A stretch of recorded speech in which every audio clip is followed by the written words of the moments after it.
Saudari-saudaraku yang terkasih, berjumpa kembali bersama saya Inspirasiku di Antara. Renungan Harian Minggu 18 Februari. Hari Minggu, Pekan Prapaskah yang pertama.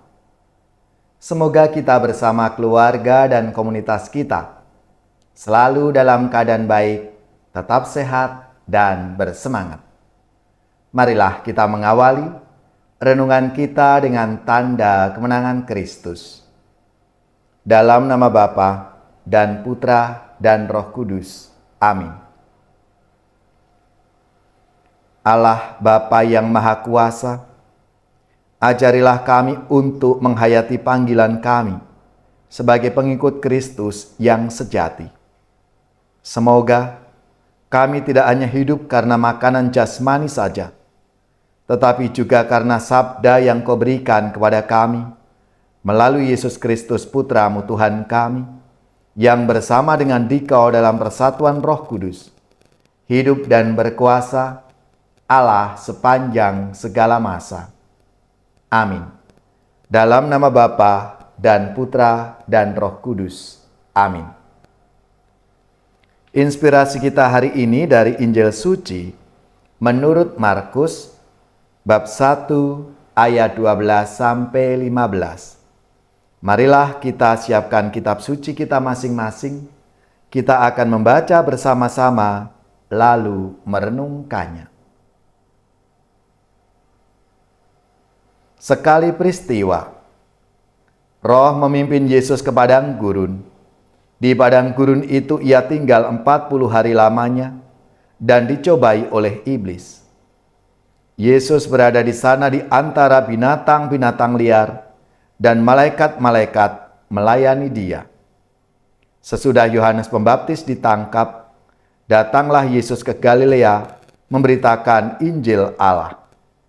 Yesus memberitakan, waktunya telah genap, kerajaan Allah sudah dekat. Bertobatlah dan percayalah kepada Injil. Demikianlah sabda Tuhan. Terpujilah Kristus.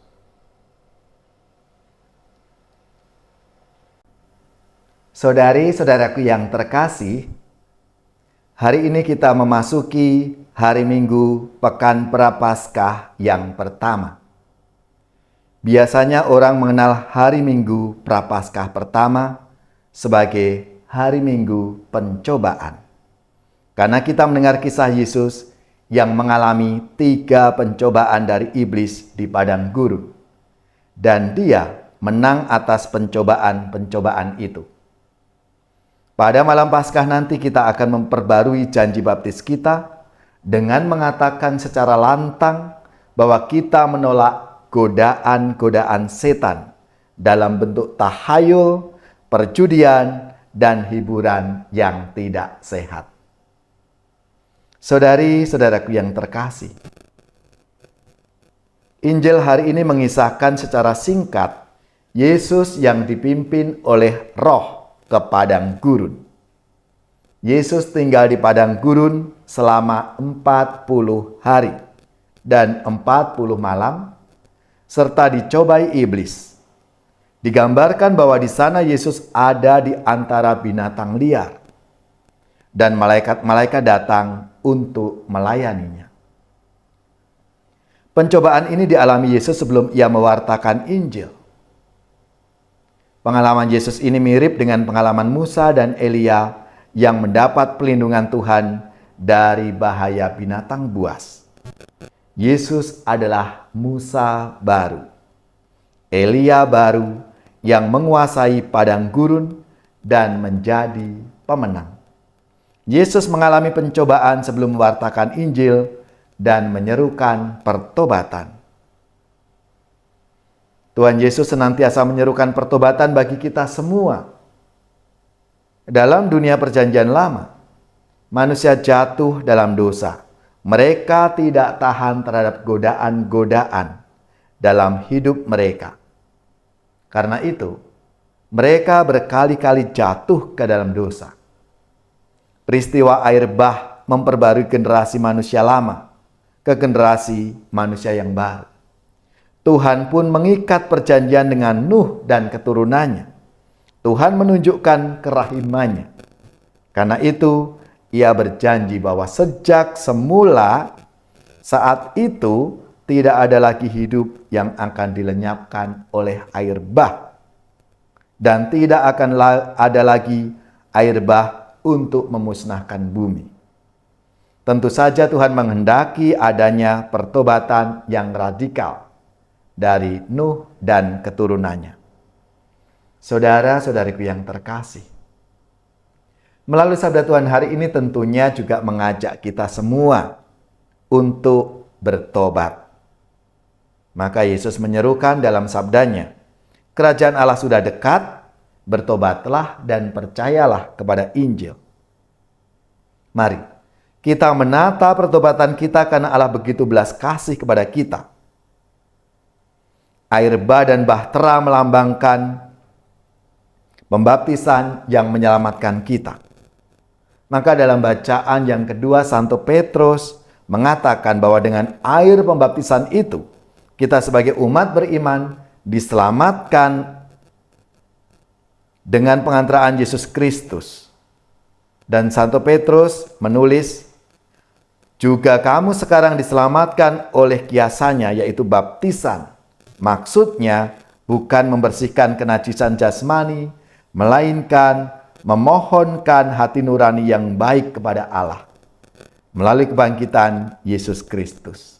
Maka mari, saudari-saudaraku yang terkasih, kita menyadari diri kita ini sebagai orang yang dibaptis dan siap untuk menata pertobatan kita pada masa Prapaskah ini.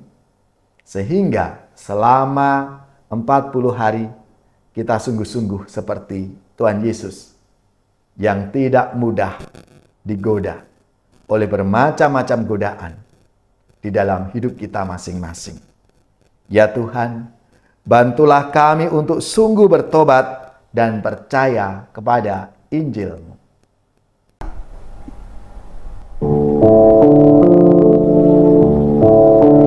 Dulu Yesus berpuasa 40 hari lamanya. Ia pun merasa lapar, si penggoda datang katanya, bila kau putra ilahi, batu ini jadikanlah roti. Jawab Yesus sabdanya, hidup tak hanya dengan roti. Kerajaan yang gemilang diperlihatkan kepadanya, diserahkan bagi Yesus, asal Yesus mau menyembah.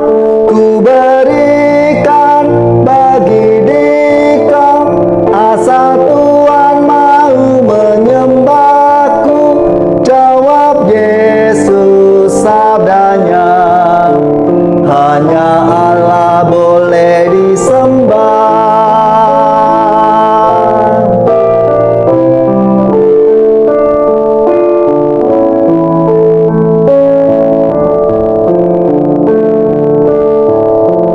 Maka Yesus pun diangkat ke tempat yang tinggi dan ngeri, agar Yesus mau meloncat hingga orang kagum tak henti. Jatuhkanlah diri Anda dan malaikatmu akan menjaga. Jawab Yesus sabdanya, janganlah mencobai Allahmu.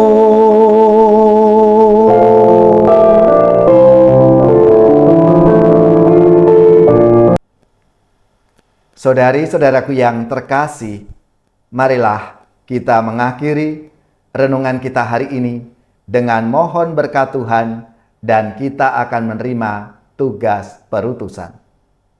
Marilah kita siapkan hati kita untuk menerima berkat-Nya. Semoga saudari-saudara sekalian, keluarga-keluarga dan komunitas kita, orang-orang yang kita doakan, mereka yang sakit, yang menderita, seluruh tugas, belajar, pekerjaan, usaha serta karya pelayanan kita, dibimbing, dilindungi dan diberkati oleh Allah yang Maha Kuasa, Bapa dan Putra dan Roh Kudus. Amin.